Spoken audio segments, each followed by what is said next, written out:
Okay, this is Sociology lesson number 2.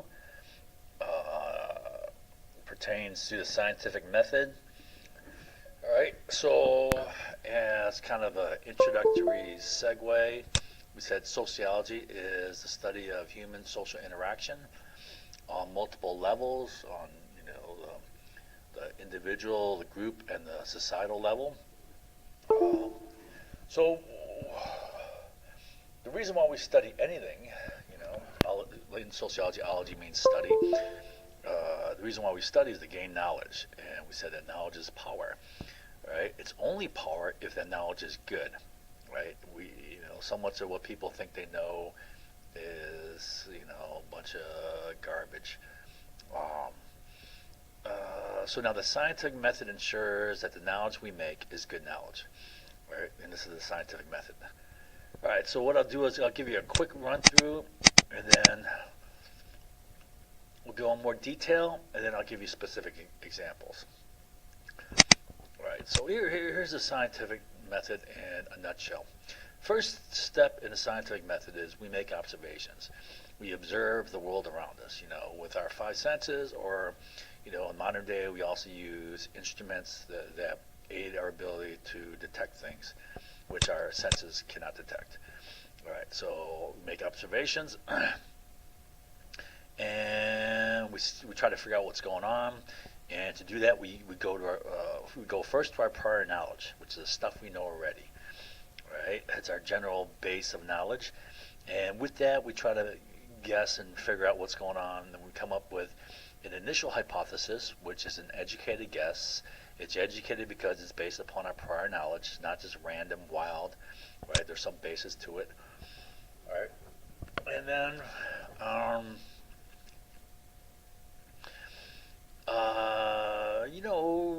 a careful, intelligent person will not be satisfied with their first guess. So what they'll do is they'll do a literature review, which they go back, and hit the library, hit the books, hit the internet, whatever, right, and search for more information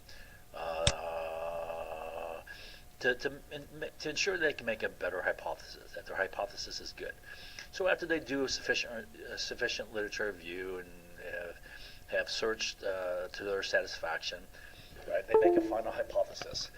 Now, a final hypothesis, just like the initial hypothesis, is still an educated guess, right? So you have to test it in some way, and you do that by conducting research. Right? And out of that research, you collect facts and data. All right? Then you got to do something with that data, so you analyze it. All right? And from your analysis, based upon your analysis, you form a conclusion. Now that conclusion pertains only to the hypothesis, and it simply states true or false, yes or no. Your hypothesis is correct, or your hypothesis is incorrect. All right? And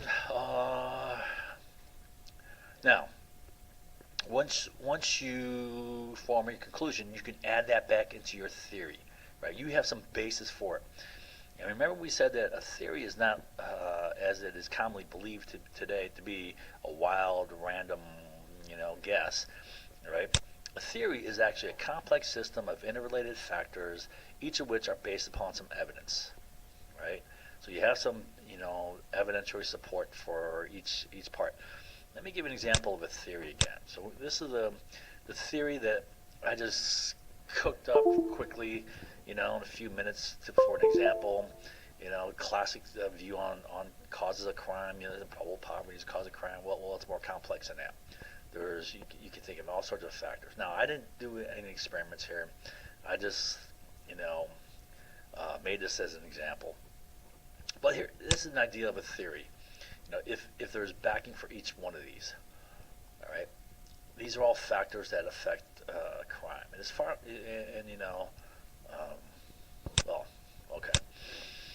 okay. Well, once you have a theory, you go back and that modifies your prior knowledge, right? So you start off with a better base of prior knowledge. And ideally,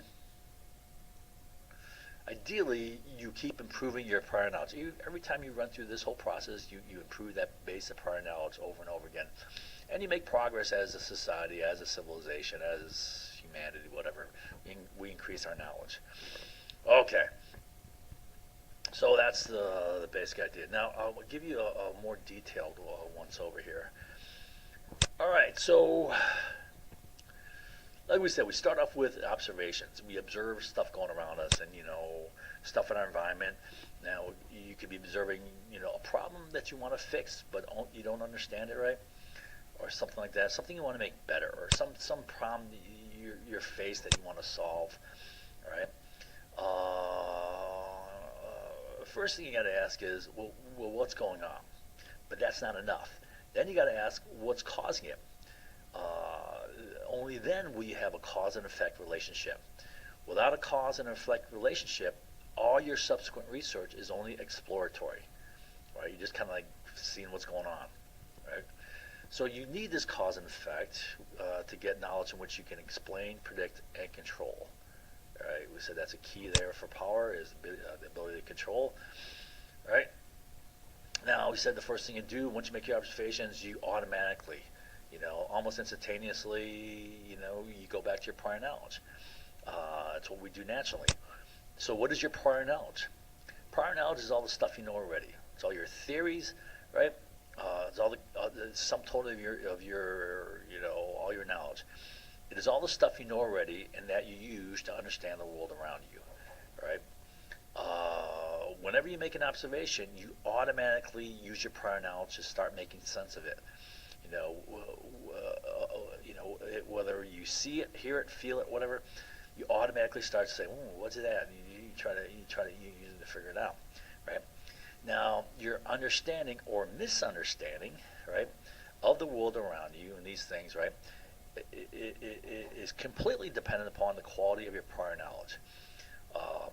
If you have good prior knowledge, well, that increases the chances you'll understand it correctly. If you have crap prior knowledge, well, that pretty much you're going to misunderstand it and see it wrong. All right. Have your Pearl Harbor and oil embargo. Well, that just shows how what knowledge you're exposed to affects the way you see things, I guess. If you don't have knowledge of a thing, chances are you'll never perceive it at all, even though it may be right in front of your face. When you wave in front of your face, you won't see it. Think of like a scam or manipulation, right? Which, it works. Those things work because you don't see it. You don't even know they're going on, and yet they're being used on you, right? And people tend to think, man, you can't fool me. I'm no idiot, right? My mama, didn't raise no fool, right? People are fooled over and over and over by the same manipulations. They don't see it, right? And if you don't have knowledge of a thing, you'll never see it. Remember we said way back that all perception is recognition, right? That when you perceive something, you're really recognizing it because you perceive it with meaning of some sort, right? And again, I talk about war manipulations. The same methods are used over and over again. Why? Well, history repeats itself. Why does history repeat itself? Because people don't learn from history. The same stuff is done over and over again. All right, anyways, so that's prior knowledge, right? And that affects the way you see things, right? So based on you get your observations, you use your prior knowledge to figure it out. You come up with your first guess, right? It's an educated guess because it's based on your prior knowledge, right? But it's your initial hypothesis, right? So what is a hypothesis? Hypothesis is an educated guess. It comes in a cause and effect relationship, so there's only two things involved in a hypothesis in science, right? You study a cause and you study effect, one at a time, one pair at a time. And it has an independent variable and a dependent variable, right? Where the cause is the independent variable and the effect is a dependent variable.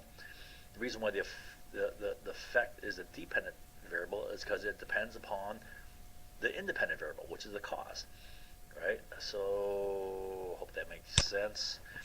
Again, let me give you an example here. So here's an hypothesis. Hypothesis is simple. You only have one cause, one effect, right? Now the cause is the independent variable. The effect is a dependent variable. This is the dependent variable because the effect depends upon the cause, right? The cause doesn't depend on anything else. It starts as a cause, right? So give an example. Here's a real simple example. Let's say you drink more coffee right before bedtime, right? Well, your hypothesis is, if I drink a lot of coffee right before bedtime, my sleep is going to go down. I'm going to get less sleep. Right, so as coffee goes up, sleep goes down. That's your hypothesis. That's what you guess. Then you got to go and test that to see if there's any validity there. All right. Okay. So whenever you make a hypothesis, you have to state the causal direction, whether it's a positive correlation or a negative correlation. And I just gave an example of a negative correlation, but what correlation means is the prefix co means together, and then relate. So correlation means how they relate together, how they affect each other.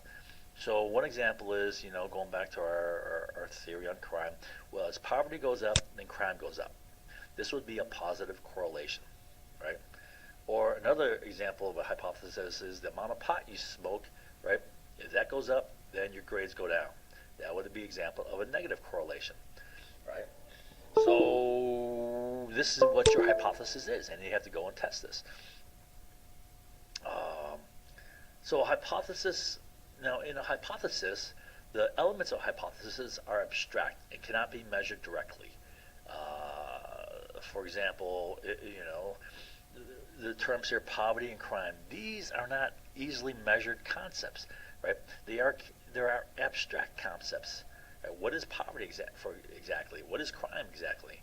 How do you measure them, right? Now, the idea is you have to clearly define your terms here, and once you clearly define your terms, you can come up with specific indicators to measure them, all right? So, again, the hypothesis is abstract. It cannot be measured directly, right? You must find measurable indicators for them, and this process is called operationalization, where you're making an actual functional operation out of your hypothesis, right?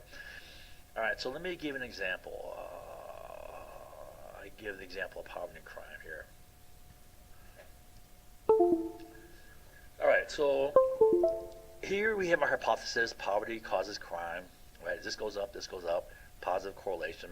These are both abstract concepts, the concept of poverty, concept of crime, right?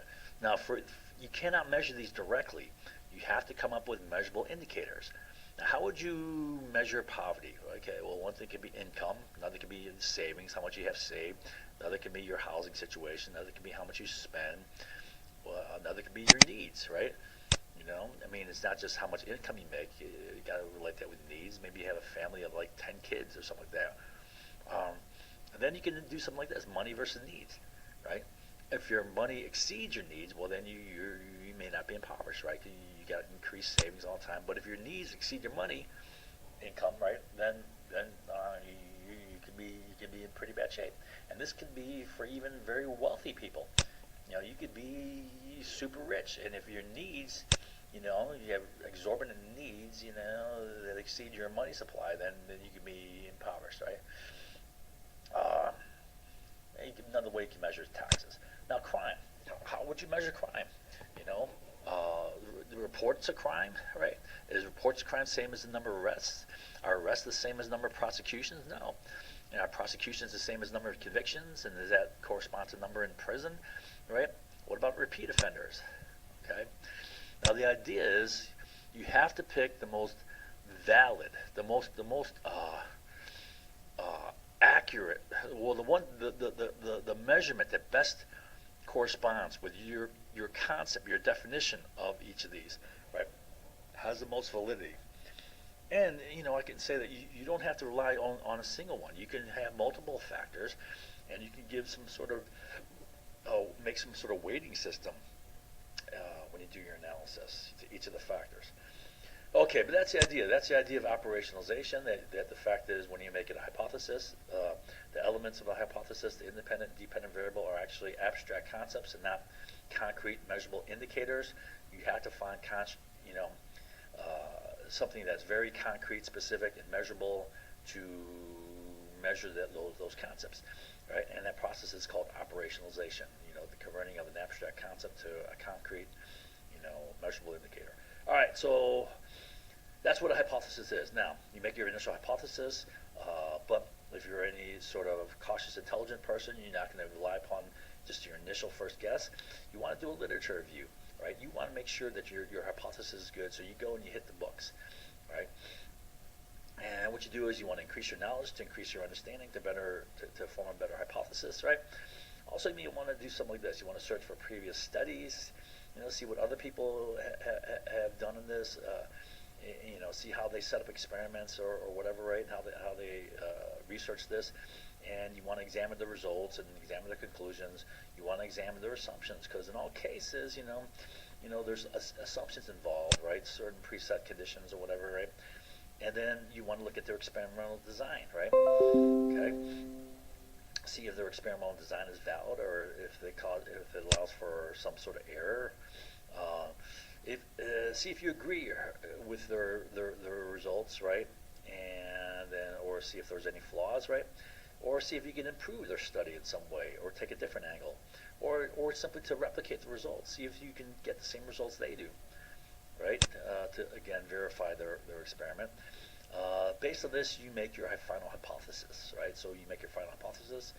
Now, like we said, final hypothesis is still a hypothesis, which is an educated guess. So you have to conduct research to test it.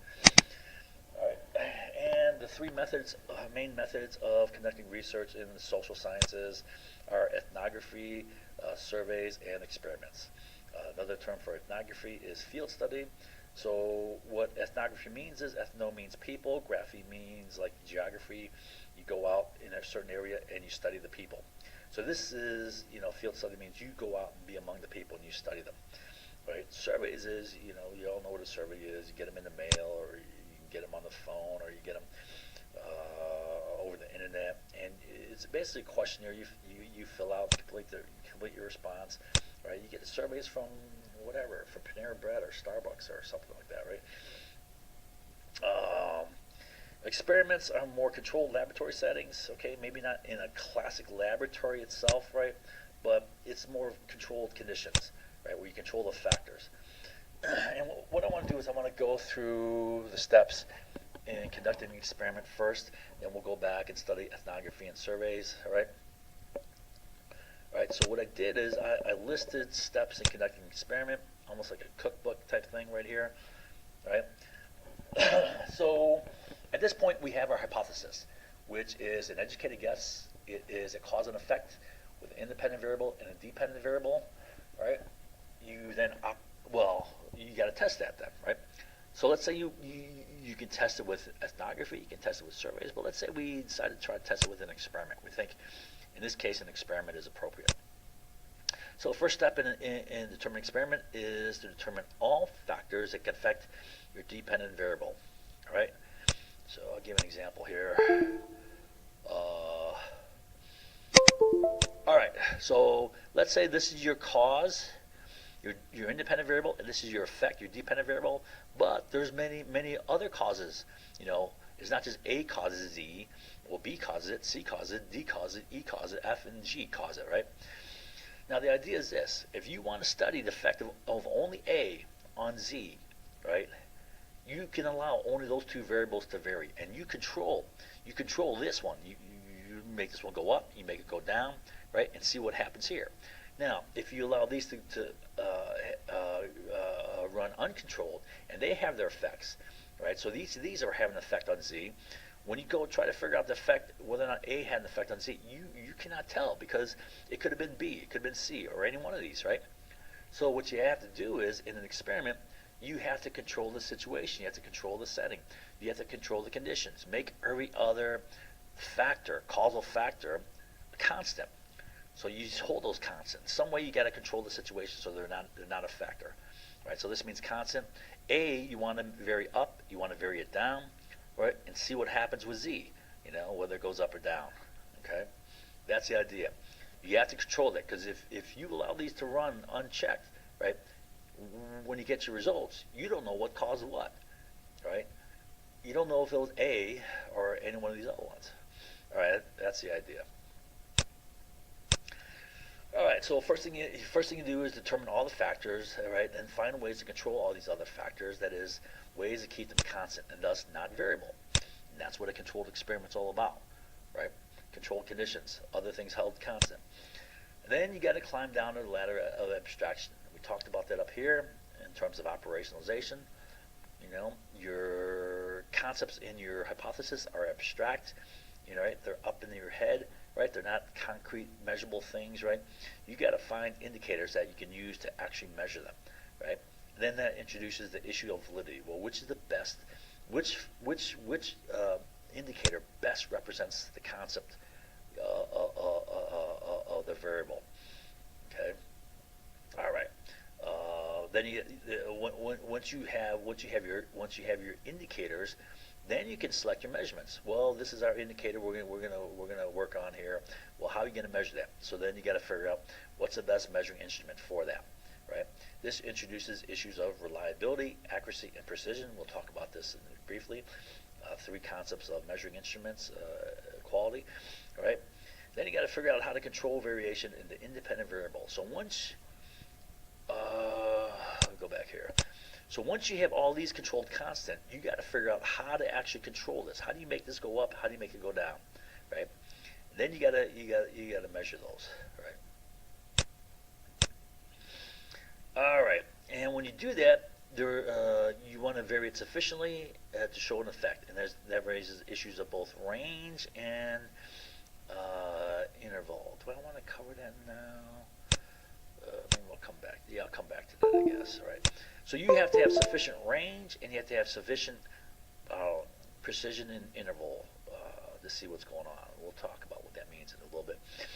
As you vary the independent variable, right, then you measure and record the results in your dependent variable, and you plot them in a table, right?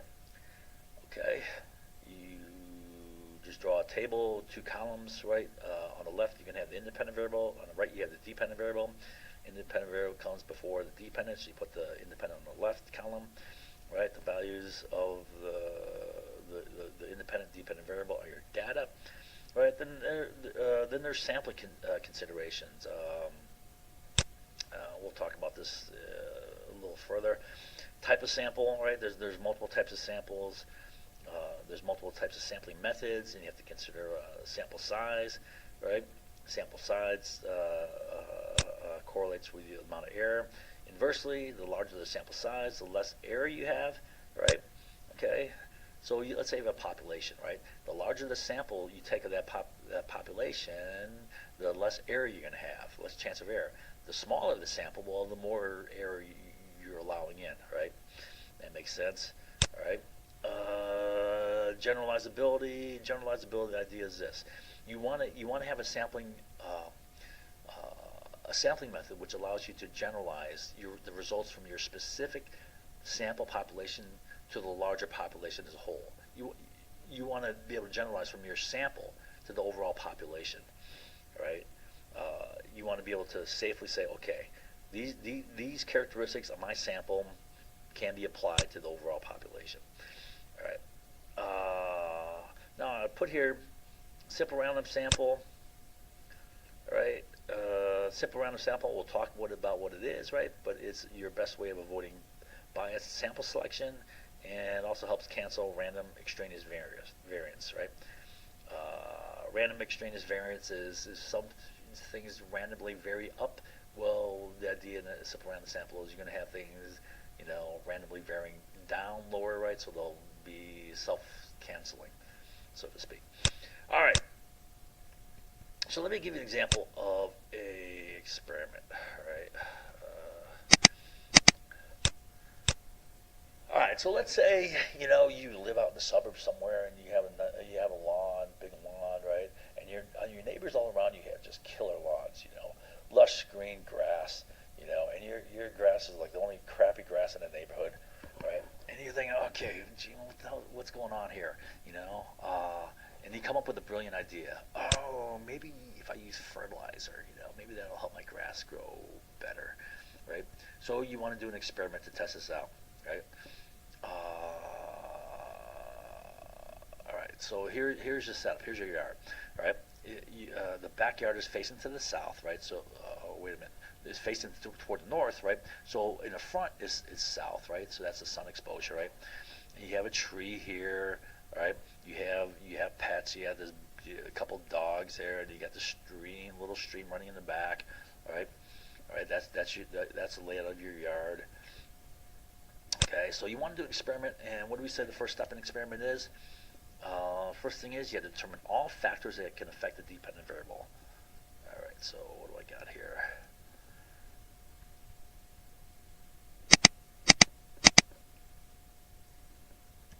Okay, so here's grass growth. Right? You want to test whether a fertilizer will affect grass growth, right? You want to see whether or not it's worthwhile to invest in all this fertilizer, right? Well, what other factor? First step is determine what other factors can affect grass growth, right? Well, soil quality can affect grass growth, right?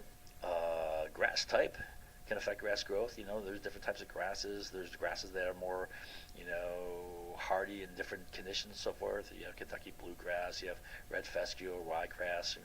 They may grow at different rates, right? May grow with different masses. Whatever. Another factor. Other factors are obviously water, amount of sunlight, temperature, right? And these factors are affected by climate. Climate can affect water, sunlight, or temperature. Time of year can affect each of these, right? Amount of shade can affect, temperature and sunlight. Okay.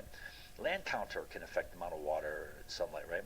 Let's say you have a low-lying area, it can get flooded. If it's just at the base, let's say you have a hilly area, right? Well, you can get too much water, or maybe you don't get enough water because of the land contour or whatever, right? And then when you look at fertilizer, you have to look at the type and quality of fertilizer. There's varying amounts of nitrogen, potassium, and phosphates, right? Those are the key nutrients in fertilizer, right? And there's different qualities of fertilizer, right? Different brands, whatever. So that's the first step. Now the second step is you got to figure out a way to hold all these other extraneous variables constant. Right? You want to just test fertilizer and grass growth, right? So.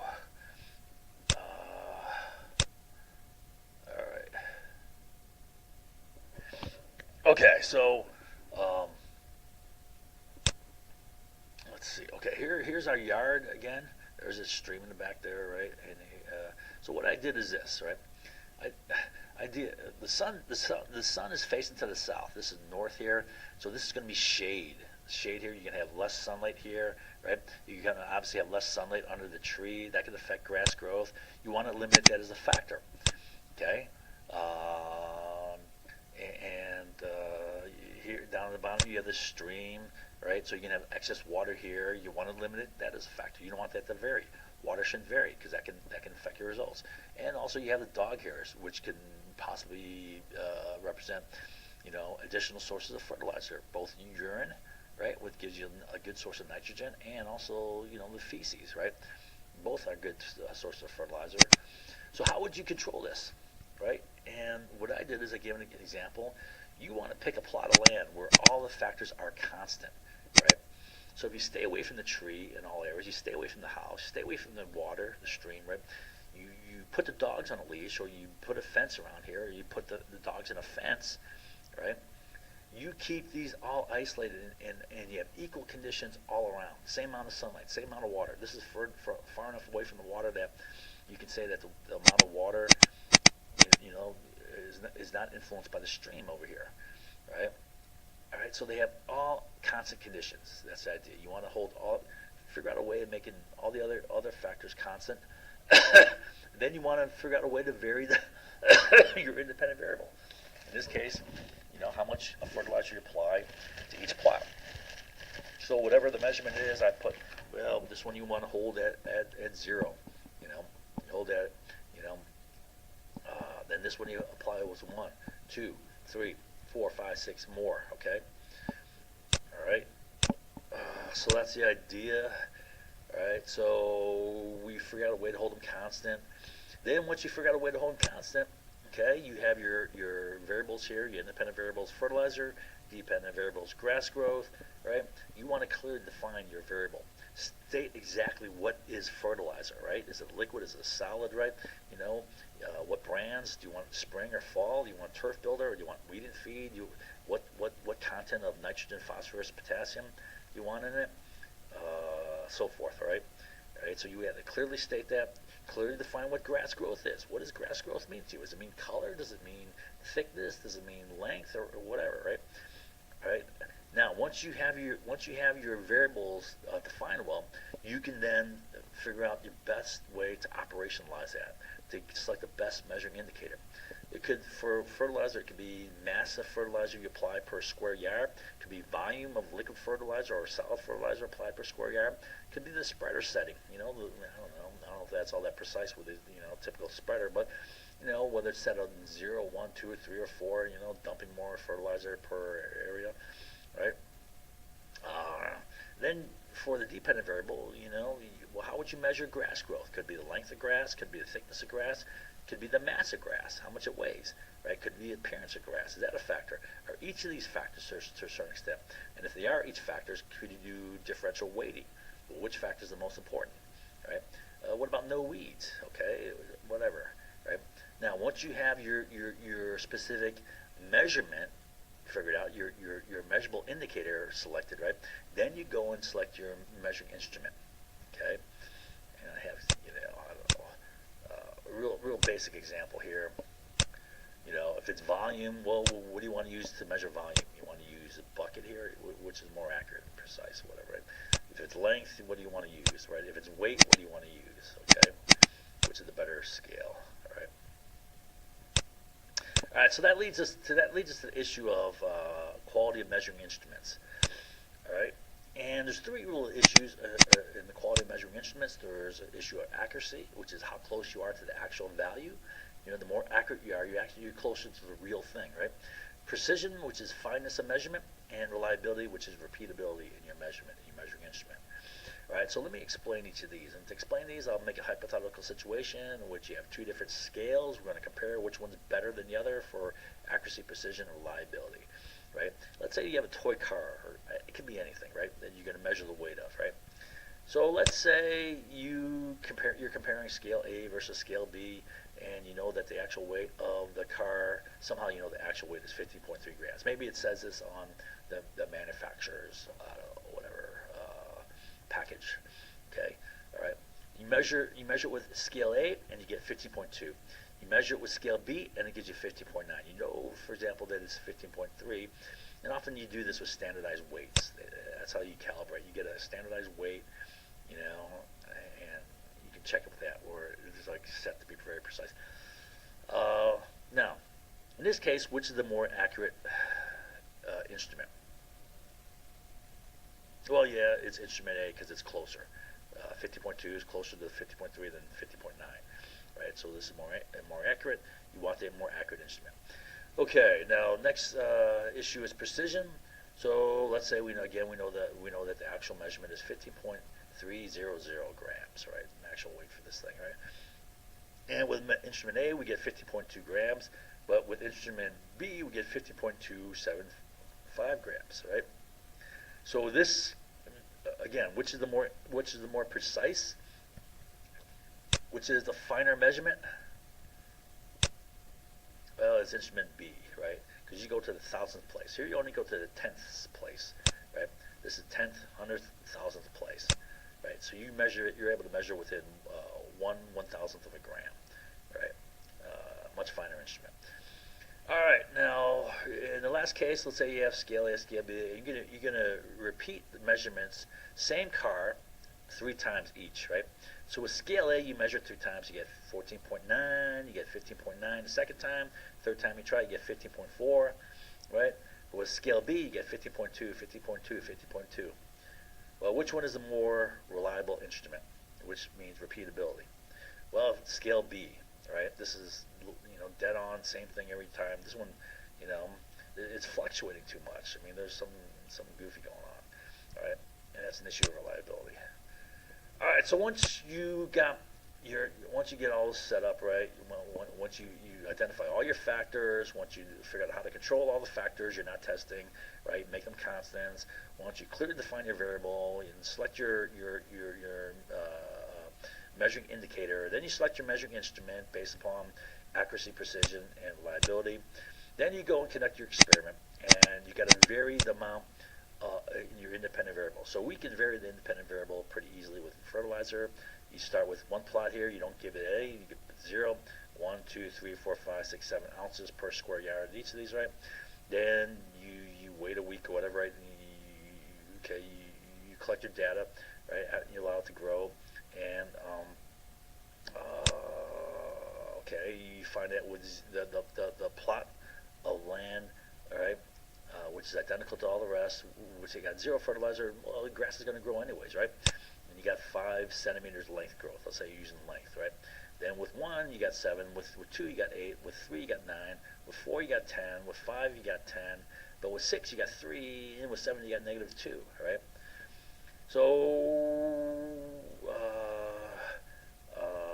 right, you can kind of see what's going on here, but it helps if you graph it, right? It makes it real easy, simple to see and visual.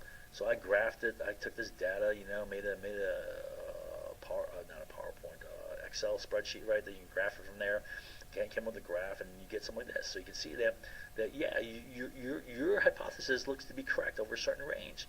The more fertilizer so you believe more fertilizer you add, more grass you're going to grow, and that's true up to a certain point. Then all of a sudden, bam, it falls off, right? And then you're like, oh man, what happened there, right? And then you kind of get the idea. Well, maybe I used too much fertilizer. Maybe it killed it, burnt it out in some way, right? So graphs help, make it visual, make it easy, right? Now, the more complex analyses are with statistical, mathematical calculations. There's a whole bunch of that. That's beyond the scope of this course. That's this whole separate course. Now, last thing I want to cover here is you got to ensure you have enough small enough increments and big enough range, right, to make sure you see the whole thing going on here. Let me do an example here. Okay, so let's say I'm a real lazy experimenter, and I'm like, I'm just going to take 2 data points. Here, this amount. Here's your. Oh, by the way, when you graph it, the x-axis is always the independent variable. The y-axis is always the dependent variable. X comes before y, just as the cause comes before the effect. So you make this the cause, or independent variable. You make this the effect, dependent variable. X-axis, y-axis. Remember that from math, all right? And let's say I just took 2 data points right here. Okay, with 0, all right, we get this much. With this much, we get this, and okay, it looks like that you have a relationship like this. It looks like it's linear, all right? And I would guess that if I were to extrapolate further on, which I don't have data for this, but I expected to do the same thing going on, right? Now, in another case, I took data points at each of these points, all right? All along the way, I took data, right? And I found that it goes up, then it goes down, it goes up. So it's not linear like we thought, right? And it doesn't go up as we anticipated. It actually goes down, right? So you need to have sufficient fineness of interval to see all this happening, right? If you just leave it at this, you're not going to see what's really going on, all that's going on here, right? And you have to have sufficient range going on, to see, what's going on in the range that is relevant or pertinent to you, all right? Does that make sense? You need sufficient fineness of interval and sufficient size of range. All right. Okay. All right. What else do I want to cover here? So let's go back. Let's see. Let's go back to our talk of experiments up here.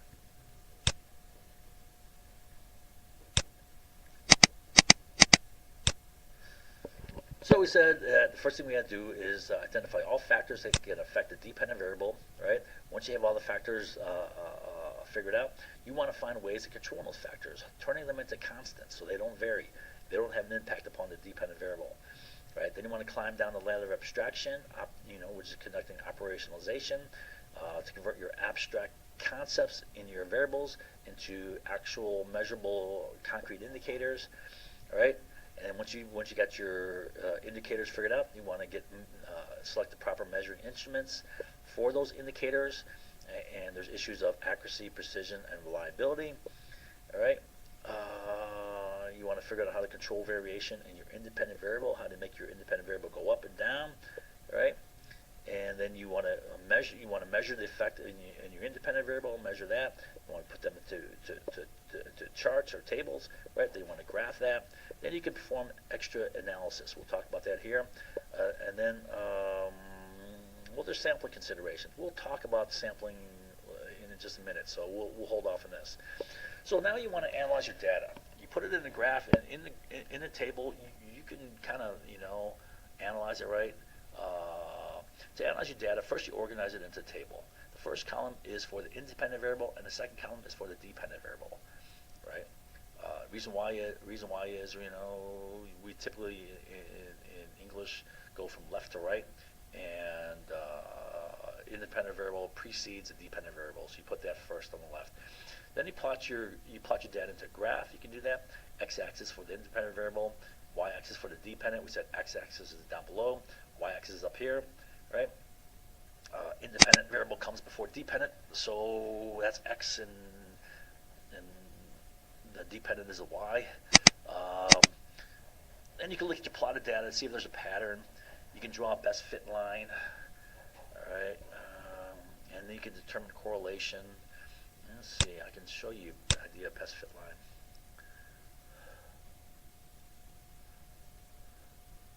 All right, so let's say this is your data. You can draw a line that best fits it. Well, this is a perfect fit, right? Or this is not quite perfect, right? But you can draw a best fit line that kind of goes, right between them. And here you have very poor data, a very poor correlation. You don't have much there, right? So the best fit line kind of helps you see what's going on. Right, your data is not going to be perfect. All right, and see if your line, you can determine whether or not is it positive slope or negative slope, positive correlation or negative correlation.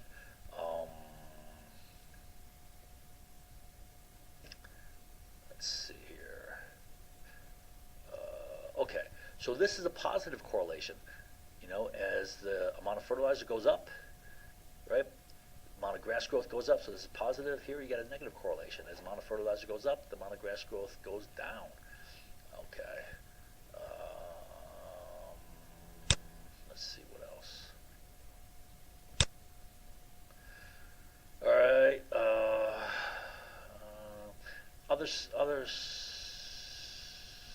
You can do other simple calculations, averages, correlations, or correlation coefficients, slopes, sums, right? More complex calculations require knowledge of statistics. We're not going to get into that, right? All right, now, once you get your data analyzed, right, you study your data, you process it a little bit, try to figure out what's going on, right? You form your conclusion.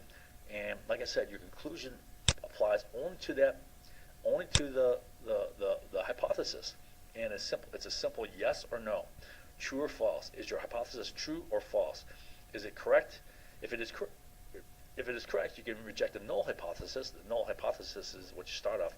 You start with the assumption that your hypothesis is wrong because you want to be safe, right? You say, well, okay, we assume it's wrong. We got to prove that it's not wrong, right? Which is there is no difference. To be safe, you must start by assuming the null, then you disprove the null. That's the idea, right? Okay. Now, once you have your conclusion, right? If let's say whether it's true or false, now you have better knowledge, right? It doesn't matter if you prove it true or you prove it false. In either case, you have a better understanding, better knowledge, right? And you add that into your theory, right?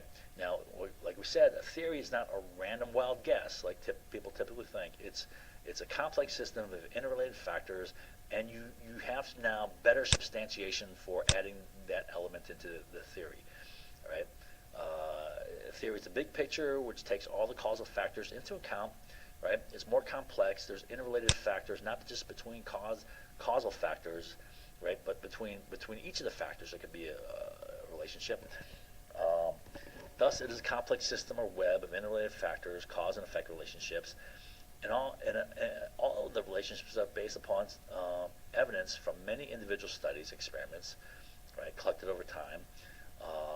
Thus, it is a collective body of knowledge for this specific topic. Thus, it is evidence-based, right? But this doesn't make it absolutely, true, right? Theories, there's different There's different conditions which change things. There's different things that change in time.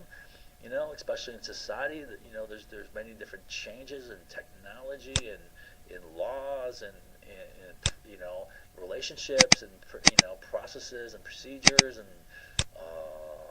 whatever, right? Things change. Governments change and types of government and mores change and patterns of behavior change. So theories aren't locked in stone, right? Plus we learn new stuff. Plus we learn more, right? And then our theories are modified, right? But theories are working knowledge. They're good and effective for for the time being, right? Hopefully, right? Some theories are crap, but the theory may be applicable only in certain situations. Plus, the theories can change as we learn more, right? Thus, it is working knowledge, but it's still useful and effective. Like I said, theory's been used to put men on the moon. Theory's been used to build supercomputers and skyscrapers and whatever, right? Theory's been used to control our environment. Theory's been used to control populations, right? I showed you many cases of how populations are controlled. It's not as hard as you think. It's not like conspiracy theory. You can't do that. Come on, right? Thus, it is working knowledge, but it is still useful and effective. Bottom line, we can integrate the conclusion into the theory. All right. So now, once we do that, right? You modify your prior knowledge, and gently, so you can generalize your findings to a population. Okay, this is generalization. Right. The idea is you then modify your prior knowledge, right? So ideally, the more and more times you run through this process, you improve your prior knowledge, and we make progress as a human race, as a society, and as a human race. We learn more and more, all right, and we gain better control over things, all right. Okay, all right. Now the last thing I want to talk about is an inductive-deductive cycle. All right, I guess this is the last thing I'll talk about for. Let's see here. Yeah, I guess I'll talk about this now. Okay. Wait a minute.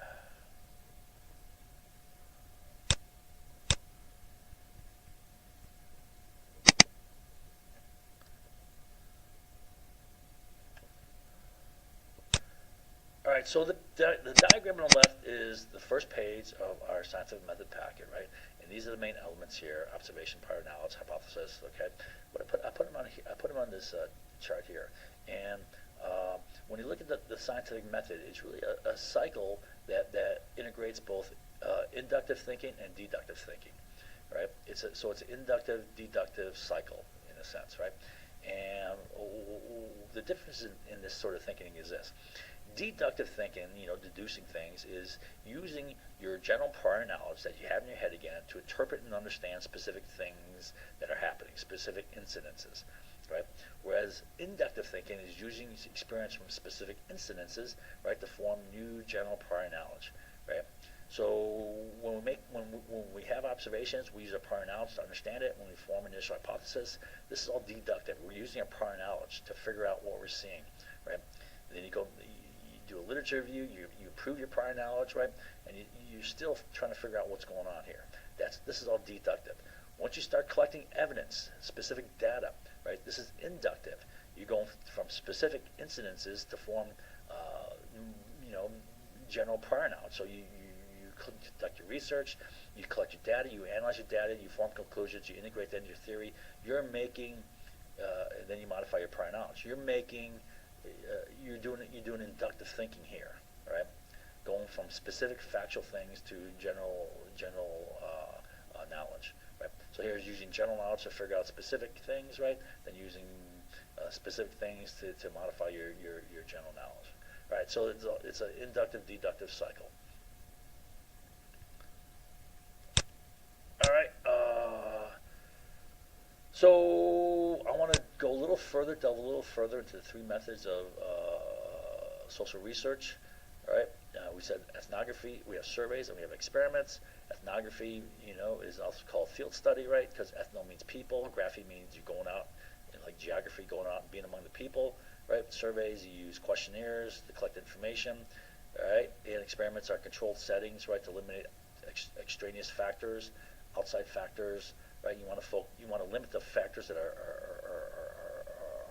varying, limit the factors that are having an effect, right? So you can study one at a time, and then you get a lot sure that this is really a valid cause.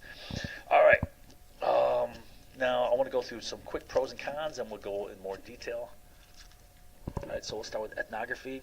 Pro advantage of it is it generates richer, more in-depth information than surveys. Surveys, you're very bare bones, limited. Right? You can get really rich stuff here. It can provide broader understanding of social processes and interactions and mechanisms. Right? As a con, all right, ethnography is typically used only to study small groups or communities because you're just limited by the fact that you have to physically go out there. You can't be everywhere. I mean, you can't do an ethnography study of the whole United States. I mean, that's just not going to happen. You can't be everywhere in the United States. Right? You can't be everywhere in the city, for example. Right? You may be limited to a very small setting, not even a community, or maybe just a group within the community. Findings might apply only to the group or community study. In other words, you may not be able to generalize your findings to a larger population. So your study is pertinent, specific, applicable only to that group, unless you can validly say that there's other groups with similar characteristics and similar patterns, right? And that would involve assumptions. Surveys. So use questionnaires. It makes possible the efficient collection of data from a large number of individuals. Reason being is because you're not limited by physical having to be there physically, right? You can do it through a computer, you can do it through phone calls, you can do it through the mail, right? And it allows for precise comparisons to be made among the answers of respondents. Okay, you can use math to analyze your data. Information gathered may be superficial, however. If the questionnaire is highly standardized, especially if the questionnaire is highly standardized, important differences among respondents' views may be overlooked. Responses may be what people say and not what they really believe or do. Okay? For whatever reason, what people say and do is not always what people say is not always what they do or believe. Experiments. You have it's a more controlled study. We talked about this, right? The investigator has greater control over the factors, right? Easier for other researchers to repeat and verify, right? Cons. Many aspects of social life cannot be brought into the laboratory setting, so you cannot really create experiments for everything. Responses of those studied may be affected by the experimental conditions. I put here Hawthorne effect, right? For example, if the experiment is obviously an experimental condition, and all the people in it know it's an experiment, well, that itself can affect what they do, right? It may not be a natural process, right? It may influence or distort what they actually do or say or whatever. That goes back to the Hawthorne effect, which is distortion of patterns of behavior based upon the belief that you're being watched by if they don't know an experimenter, they think maybe it's undercover cop or someone who's spying on them or like a supervisor who's checking up on them. The experimental controls may create ethical dilemmas. For example, it can cause psychological or even physical harm. So you got to be careful in experiments. We'll see an example where some psychological harm was done. Okay, so let's talk about each of these in more depth. So ethnography is a field study.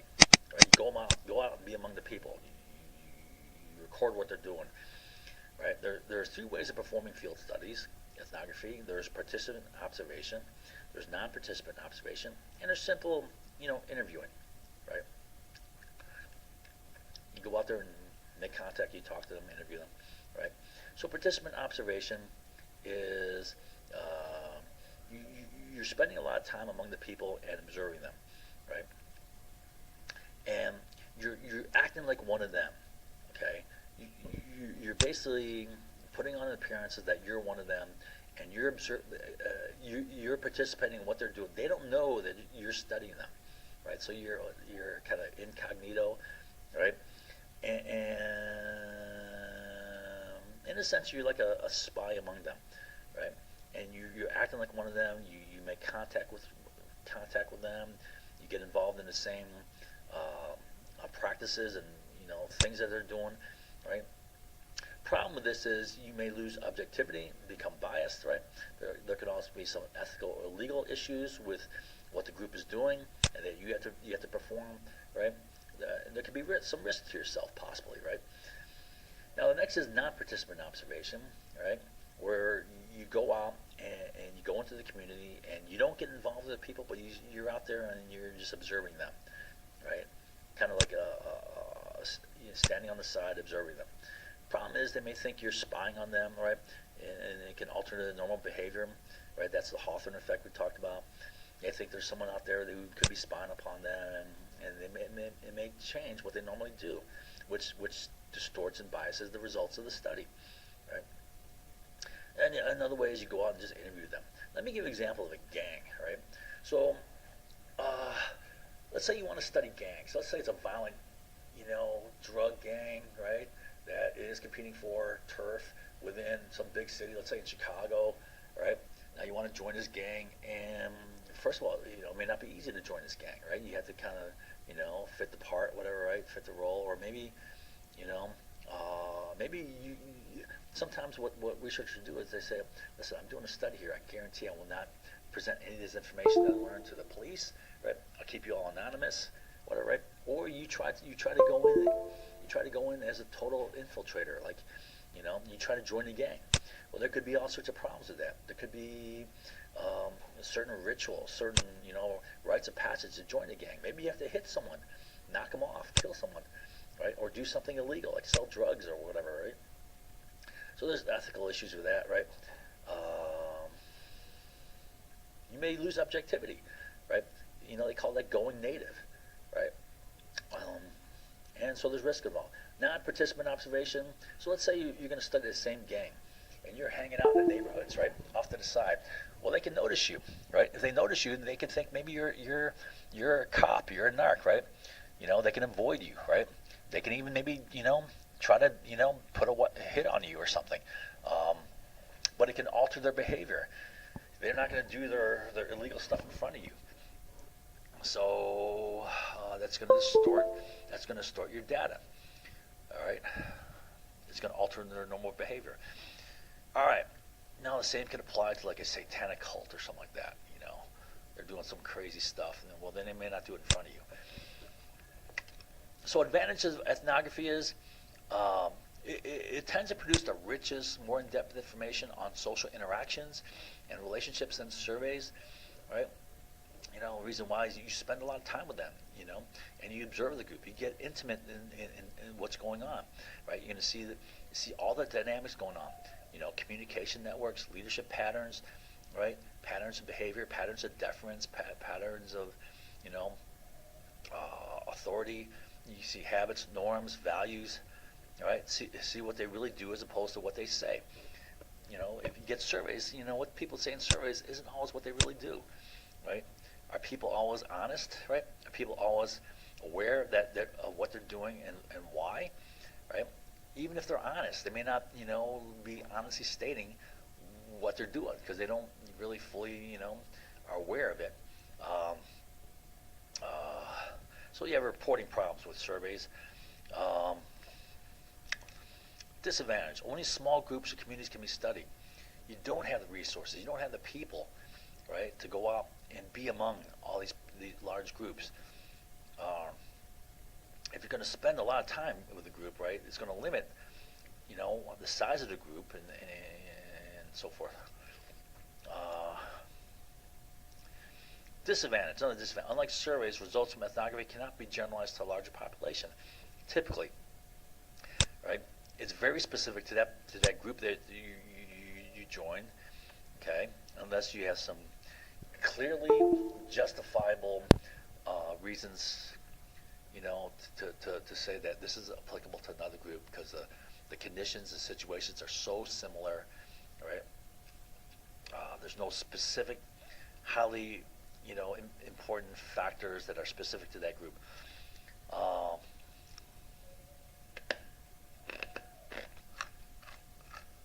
right, so let's talk about surveys. Surveys are questionnaires administered to the population being studied. Data can be collected from large numbers of people. Reason why is you don't have to go out there and be among them, right? So physically, it's feasible. You just you blurt it out, do an email or something like that, or you can collect it pretty easily. It doesn't cost much. You don't have monetary constraints. You don't have time constraints. You don't have distance. Travel constraints. Methods you can use: mail, phone, internet, Facebook. SurveyMonkey is a good one. I think it's it's usually free, I guess. Or you can purchase more sophisticated stuff on SurveyMonkey. You make surveys, send them out. They complete the survey, right? Survey data can be converted into numbers to make it easy to analyze. For example, you can have categories of responses. You have standardized categories of responses like strongly agree, neutral, disagree, strongly disagree, and you can apply different numbers to each of them. Strongly agrees a 5, agrees a 4, neutral's 3, and so forth, right? Then you can do basic, simple mathematical calculations, or even more complex statistical, calculations if it's substantiated through logic, based on the type of data and so forth. Information from surveys may lack the depth of ethnography. A series of standard questions cannot capture the richness of being among the people and seeing what they're doing, actually, right? Studying what they do. Unless you spend a lot of time in the group, you may not see what's really going on or what's really important. And how would you know to ask questions that are really important? Okay. Even if you know what's really important, sometimes it's hard to ask a standardized question with standardized responses that capture the depth of what's really going on. So it's hard to capture what's really going on with a simple standardized set of questions. All right. Surveys can examine large populations through sampling, but only if the sample is representative of the population, right? So, let's see. Okay. Let me try to give you an example. Let's say we want to figure out the characteristics of the population of Ohio. Well, if you only, I live in Dayton here. If I only sampled Dayton, right, you could not validly generalize the results from my sample of Dayton to the rest of the population of Ohio. There's so many, areas where the population can differ, right, across so many different factors, right.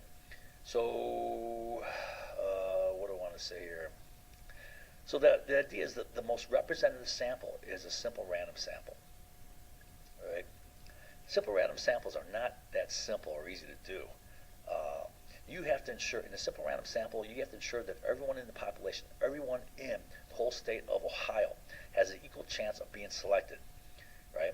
Through whatever means you select them, right? You select them through a phone book. Well, not everyone's in the phone book, okay? And how do you make it random, right? It's not an easy process, but the idea is if you can do it, and that's why these are often very expensive and have to be done by a sampling company itself, a survey sampling company. If you can do that, if everyone in the whole population of Ohio has an equal chance of being selected, when you take that sample, that best ensures that the sample represents the whole population, that there's no bias. What's the best way of saying this? If the subjects are selected randomly, then everyone in the population has an equal chance of being selected. If everyone has an equal chance of being selected, then there's the highest probability the sample reflects or represents the population fairly. If everyone has an equal chance of being selected, then there's the highest chance that that sample best represents the whole population, right? So that's the idea behind a simple random sample, right? Everyone in the population has an equal chance of being selected, ensuring the most fair representation. Okay, so surveys can employ open-ended and standardized questions. So in surveys, it's not just simply, true, false, strongly agree, and so forth, right? Right. Standardized questions are like yes, no, don't know, very likely, likely, unlikely, very unlikely. Okay, strongly agree, no opinion, right? Those are standardized questions. Open-ended questions ask for a written response, and they provide some, space. Like they provide a number of lines. You can write your open response in, right? Now, this allows for more detail and insight into the respondent's thinking. All right. However, open-ended questions are harder to analyze and to convert to numbers, numerical system, right? However, they can give you greater insight to things you didn't think of, right? Give you a better picture, right? So they can be very fruitful nonetheless. Okay, so experiments, we said experiments are highly controlled. There's an independent variable, dependent variable. You try to eliminate all other sources of variation, holding them constant, all right? That's why it's called controlled.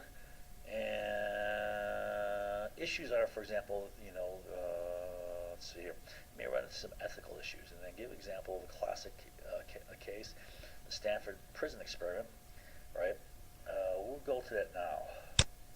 These are some classic examples of social experiments. I'll just go through them briefly. You had the Milgram and Bean experiment, the Stanford prison experiment, Asch conformity experiment, Robbers Cave experiment, Klee and Kadansky in-group versus out-group self-serving bias experiment. All right, so we'll start with Milgram. You can watch these on YouTube. There's YouTubes for all these pretty much. Not the last two, but for the first three, you can watch short little clips on YouTube. Right? I'll just give you a abbreviated summation of each of these. So Stanley Milgram was a sociologist. I think it was at Yale or something like that, right? Anyways, he was intrigued by. I believe Stanley Milgram was Jewish, and he was intrigued at how it was possible that so many people in Germany during World War II could obey evil orders. The whole final solution thing, right? And how they can all do something so vilely evil. And he believed, well, there's a human tendency to obey, right? And so he designed an experiment to test obedience, right? To see to what extent people would obey something. Right? And here's kind of the situation. He set it up so they had two rooms, a room where you had a respondent and a room where you had a tester, right? So these two people met. This guy went into here, room one. This guy went into room two. So okay, yeah, all right, you'll be the person answering the questions. Now the person answering questions, right? Even though they met him, he really wasn't answering the questions. What was responding was a tape recorder to make the responses all consistent. So there's no inconsistency from case to case, right? It was the same responses, right? Now the person being tested was a person who was thinking he's playing a part in giving the test, but he was a real subject being tested. So he thinks he's giving a test to this guy, but he was the person really being tested. He's in room one here, right? And in room one with him is a guy who is like a monitor of the experiment, right? Wearing a lab coat or something like that, right? And so subjects were made to believe that they're giving a test when actually they're being tested. So these guys would believe that they're giving a test when really that's a person being tested. This guy's playing along. He's part of the experiment. And what's responding is actually a tape recorder, not the person. So if the respondent, so the idea is he has a series of questions to ask him, all right, and if this guy gets it wrong, he has to flip a switch to give him an electric shock. Now, so this is the panel here in front of him, and on him it's called the voltage generator or something like that. Voltage shock voltage generator or something like that, right? So you have shocks you apply by flipping a switch, bink, right? Gives a shock. Different voltages going from low voltage to extremely high voltage, 450 volts. And there's wording signs on it, like low voltage, caution, high voltage, extremely high voltage, danger, it gets like danger over here, and then, XXX, I think was the highest voltage. It just said, X, oops. So it just said XXX, the highest voltage. Right? So he's got that panel in front of him. He's asking questions. He's flipping switches. Guy gets one wrong, flip a switch. Guy gets another one, flip another switch. At first, the guy's like, ooh, oh. Gets another wrong, and sort of pointing to, he's screaming, stop. And then he's like, my heart, I got a bad heart. And then at a point about here, he'll ask a question, the guy gets it wrong, and there's no response, right? So the last one's there's no response, so either he passed out, he's incapacitated, or he's dead, and they want to see whether or not the person here would go all the way up to the highest voltage, and it turned out that, so with each answer the voltage was increased until warning, dangerous voltage, 450 volts, no responses, right? I told you that. And it turned out that 67% of the subjects went all the way to the full voltage, right? So you wouldn't think they would do that. They think, I'm not going to do that. 67%, 2 out of 3, all went to the highest voltage, right? Even when the person's like, incapacitated, clearly suffering, and clearly having a threatening, threat to their heart, right? They went to the highest voltage. The experiment showed that the average person is capable of great evil, a lot more greater than you tend to think, right? Does this have relevance today? We'll see when we get to network theory that, you can get people to do things that they wouldn't ordinarily do. MMPP is managing the morale of the pawns you play. That's a method in network theory that you can get people, let's say a certain government agency, to get people to do things to hurt people that they wouldn't otherwise ever think of doing. Right? There's methods of influence, and it'll bowl people over, right? I know it's hard to believe. You think, you can't get me to do that. You want to bet? Okay. Anyways, now another is the phenomenon of delusion of responsibility. One of the key reasons why the people went up, 67% of the people went to the highest voltages, is because this guy was in there. And it wasn't so much, that he was an authority figure. This person, all he said was, if this person was complaining, like, listen, I don't want to do this, right? All he would say is, please complete the test, right? He wasn't being intimidating, wasn't being forceful. He's being, just very bland and benign, and just like, please complete the test, right? And the phenomenon was something called like delusion of responsibility, right? Whereas he's saying, okay, I'll do it, but it's your fault. It's on you, right? And just that a little bit of ability to place blame upon this person, responsible on this person, allow this person to give the highest shock voltage. Now, example of this is again with Nazi Germany, right? In the Nuremberg trials after the war, where they're trying all these Nazis, right?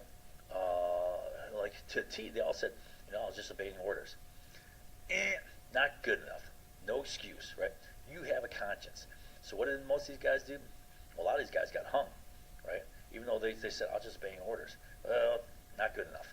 You get hung, right? Or they get like long prison sentences or life imprisonment. Okay, so that's the idea of the phenomenon of delusion of responsibility. It wasn't up to me. I was just obeying orders.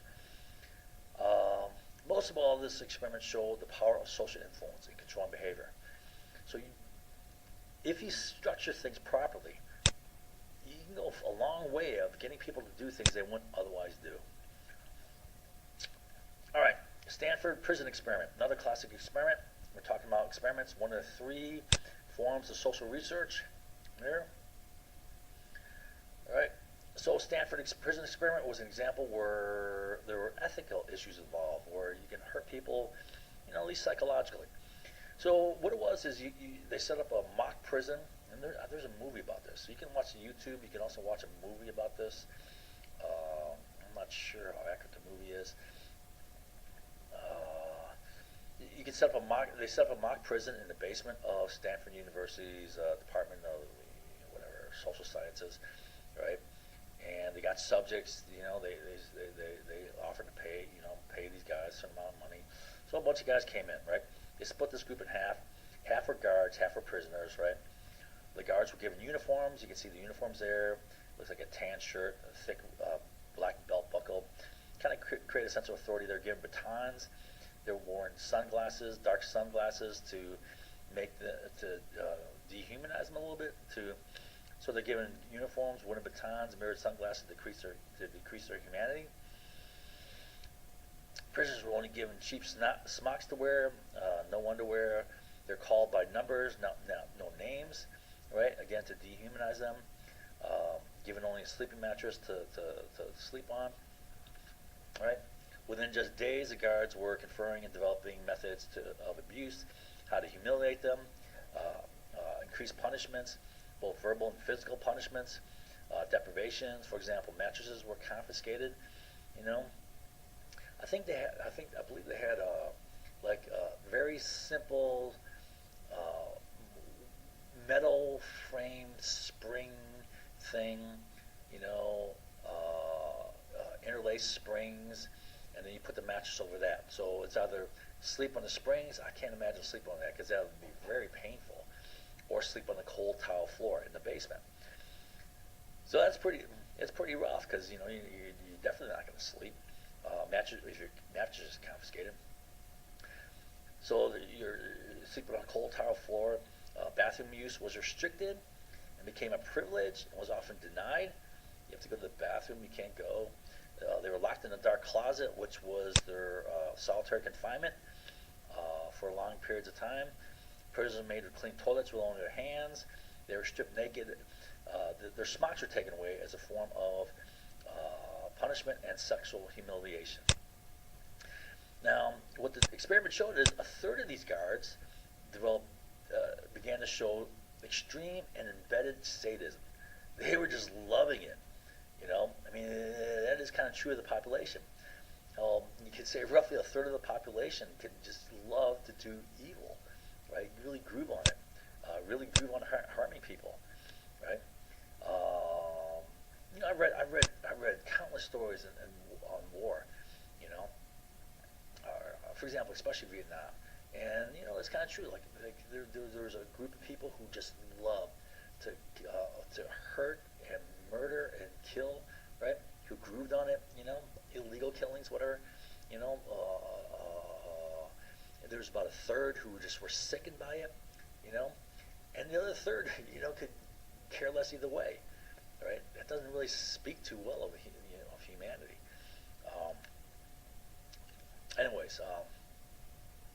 So all of the prisoners began to show signs of mental and emotional distress. So these prisoners were being really stressed out, right? And they're like, let me out of here. The abuse became so intense that the experiment had to be stopped early, right? The experiment showed the inherent dark side of human nature. Is there relevance today? Well, here's some relevance.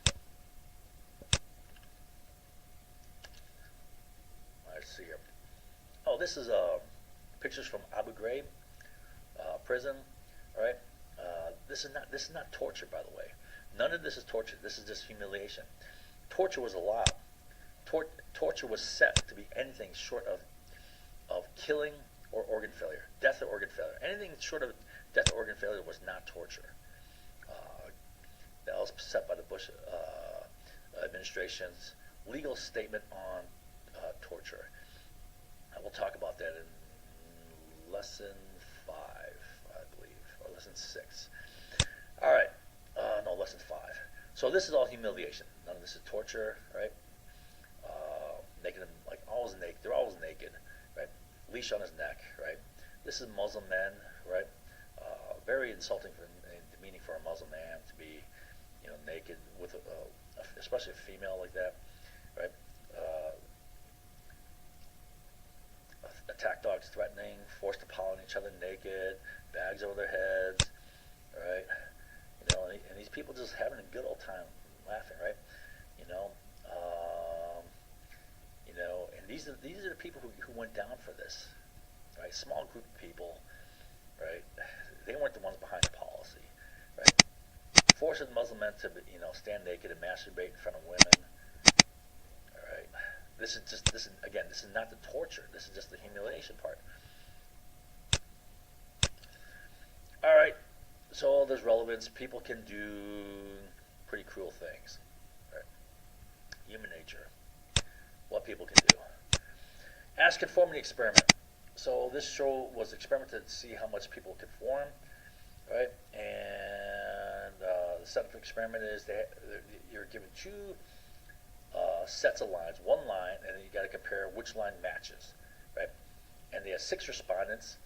5 of these guys were actors, part of the experiment, and only one of them was the person being tested, right? So the 6, only the 5th guy here, right? The 6 were asked to match the line on the left with the one on the right. So clearly, in this case, the line that matches this line here, the baseline, is line A. This is too short, this is too long, and it was made to be obvious, right? And what they did is they have 5 of the actors say, let's say, line C, line C, line C, line C, line C. And when it came to this guy, even though this person, can clearly see that this line is too long, that this line matches, 37% of the time they would go along and say line C or line C when it's clearly wrong, right?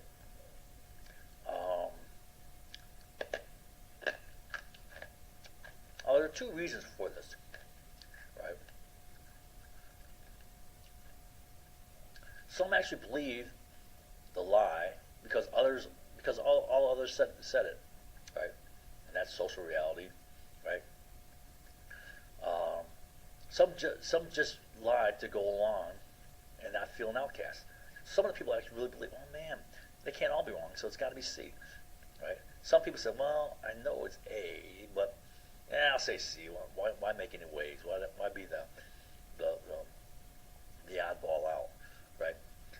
So the key is this worked for something simple, physical, that's undeniable, right? This is not complex political, sociological analysis for which there's many factors, which no one remembers any of the factors or facts, right? And then you can just shift all focus to a single point attack we talked about, right?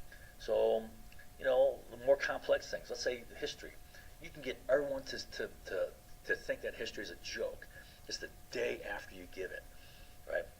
If you let it die, right, people will not remember any of the facts, nor do they remember any of the analysis, the intelligent analysis. They have only a vague overall impression, right, which will fade. Within a day, that vague impression is gone. It's essentially, has no basis. So then they'll shift focus and they'll drive an attack, right? They'll shift focus off of the facts onto some baseless but highly salient attack, right? That sticks in their head, and then reinforce that with a wave of social support, which dominates. And what becomes reality is not the facts, not the intelligent analysis, but the simple fact that everyone is saying it. And that makes it real in people's heads. And that's so powerfully dominant. And it's done all the time. And it's easy to do, right? This you would think is impossible. How can you get people to see that, right? But it's done. 37% of the time, right? Something you would think is impossible is done. Getting people to believe the wrong line. All right, so there's conformity. All right, now next one I'm going to give you another classic experiment is the Robbers Cave experiment, which established the idea of in-group versus out-group. All right. So what they did in this experiment is they took a number of boys at a campsite called Robbers Cave. It's like a national park somewhere. I forget where exactly.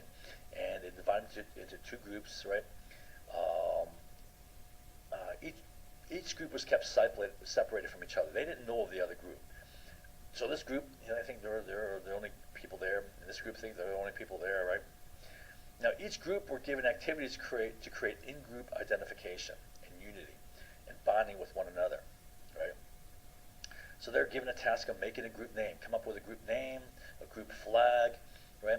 Something to rally around, some symbol, a group motto, right? A phrase, a group animal, a common goal, right? So each group came up with these things separately, apart from each other, to develop identity and unity within each group. Then the groups are brought together, right? And they were pitted against each other in a series of competitions. They had to compete against each other. And very soon, very shortly, there grew to be very strong antagonism and in-group versus out-group differentiation. So everyone saw, the people within their group more highly as they're competing against this out-group. And they saw these people adversely. They hated these people, belittled them. And then pretty soon they started, developing mutual antagonism, dislike, hatred. They started developing stereotypes and name calling for each other, right? Then the groups were brought together in a situation where they would have to join forces in order. They had to complete a common goal, and what it involved was transporting water through pipes or something like that from a pump, right, to a place where it was needed. And they were only given enough material that if they had to combine the materials to get it done, and they had to work together to get it done, and think of it together to devise it, right? So when they're brought together in a common situation with a common goal, where they had to join resources, both material resources and labor, right? And they had to devise a way to achieve a common goal. Now this created solidarity, and we talked about organic solidarity, moral consensus. So that brought these two groups together. And that broke down the in-group versus out-group barrier, differentiation. And they got mutual respect for each other, right? Showed that in-group, out-group hatred can either be created or it can be eliminated, right? You can control this. So is this a factor in wars? Do we do that all the time in wars, create in-group versus out-group? Is it a factor in racism? Is it a factor in irrational fear, xenophobia, building walls? And can these backfire, hurting ourselves while creating conflict? All right. Okay, the last classical experiment is called Klee and Kandinsky, named after two artists, right? One is Klee, one is Kandinsky. I don't even know which one is which. It doesn't really matter. And so they're both modern abstract artists where they draw things which, for me or for any average person, what the heck is that? What, it looks pretty kooky, crazy. Maybe it has some meaning. Apparently, there could be some deep philosophical or scientific meaning behind it. But I don't know what it is, right? Anyway, so and they took I think 15-year-old boys. Yeah, 15-year-old boys not gonna really understand this, right? They'd be totally clueless as to what this means. Right, so they took 48 15-year-old boys and divided them into three groups of 16. Then each group of 16 are divided into two, I believe. Let's see. Each boy was asked to choose between So each boy was asked to choose between two random paintings, right? One is by Klee, one is Kandinsky, and they're both abstract. What do they mean? Who knows, right? Which one's better than the other? Who knows? I don't know, right? Now, so they're asked to choose one or the other, right? And then they're divided up into two groups. So 16 kids divided up into groups of 8. They believe it was based upon the painting they chose, but it was actually totally random. They randomly, for no reason whatsoever, totally no reason, they divided it up into two groups, all right? And however, the kids believed it was based upon the painting they chose, right? So yeah, divided into two groups of 8, although they were led to believe that they were divided based upon the choice of the painting, right? But the division was entirely arbitrary. Then each boy was asked to score 2 other boys, one boy from their group and one boy from the other group. And the only rule was the total score had to add up to 15. So if they gave a score to the boy from their group, the in-group, a score of 1, they'd have to score the boy from the other group 14, right? Score their boy 2, they had to score the other kid 13, and so forth. And on the other end, if they gave a score of 14 for the boy from their group, they had to give a score of 1. Well, where do they score along this? For no apparent reason. They don't know these boys, right? They know nothing about these boys, right? But they know the one that's from their group, right? And they scored heavily on this end of the scale, right? Like 12. They gave their kid a 12, then give the other kid a 3, based on nothing other than the fact that this kid is in their group, right? All right, so they're biasing, distorting their judgment of things towards their to favor themselves, right? Uh, Showed scores are typically show what scores are typically show when the boys are asked to score the following. Okay, so now this is one thing they scored. Then they're asked to score this, right? If you give a score of 19 to your group, the kid from your group, so same situation, two boys, right? You give the score for your boy from your group 19, then you got to give the score from the boy for the other group 21. A difference of -2, right? You score in the other group higher. And then if you gave a score 17, you got to give a score 25, score -7. You score 13 for a boy in your group, then you have to give a score 23, -10. So what? And then if you give a score 7 from your group, boy from your group, then you give the score for the boy from the other group a 1, right? Now this is the lower scores, right? You would think, well, maybe they would give this score because it's the highest for their in-group, right? And this would be certainly the least because they have, a score here, difference of -10. You're scoring the boy from the other group a lot higher. So what group did they score? They picked this, 7. The lowest possible score here. Here's 19, 17, 13. Well, you picked the lowest score for your boy simply because it's the highest above the other boy. It's +6, right? So it's competitive, right? It's selfish, it's self-centered, it's biased, right? Based on what? Nothing other than self-serving, right? Which one do you think the boys chose the most? The highest score from their group, 19? Heck no, they chose 7, the lowest score, because it's at least 6 higher than the boy from the other group, right? So they'd rather choose the lowest score for the boy in their group, so long as it was the highest above the other boy from the other group, right? And this is called self-serving bias. I'm kind of joking here, but in Chicago it's called the Dennis Rodman effect. I'm from Chicago originally, right? And to give you an example of Dennis Rodman, maybe you guys know Dennis Rodman here. He was part of the Bulls team during the 1990s when they had a long run of NBA championships. Not all of them, but for a number of those championships. Anyways, Dennis Rodman started out playing for the Detroit Pistons, then he played for San Antonio, right? When he played for those other teams, Bulls fans hated this guy with a passion. They hated this guy like he was, I don't know, the worst enemy, like Adolf Hitler or something like that, right? And what happens, He comes to Chicago, right? And it gets even worse. His behavior is getting worse all along. His behavior is even worse, right? But what do? The Bulls fans hate him? No, they love him, right? Because he's their guy now, right? He's even worse as far as all this crazy stuff he was doing, right? Headbutting referees and whatnot, playing dirty. But he's their boy, so now we love them. Dennis Rodman effect, self-serving bias. Football game, bad call. Let's say there's a call that's questionable, right? And it goes against your team. Now, to a T, people say, "Oh, stupid ref, bad call." Now, let's say just 10 minutes later, there's the exact same situation, the exact same call, but it goes against the other team. Then you think, "Great call. What are they complaining about?" And so it's a simple example how motivation distorts perceptions. This is also an example of ego identification. Bias distortion of perceptions based on your ego identification. Things you identify with yourself, you tend to bias the way you see things. Okay, so these are classic experiments that show how people behave, right? Okay, let's see. I think I might give you a break now. We'll stop there and we'll pick up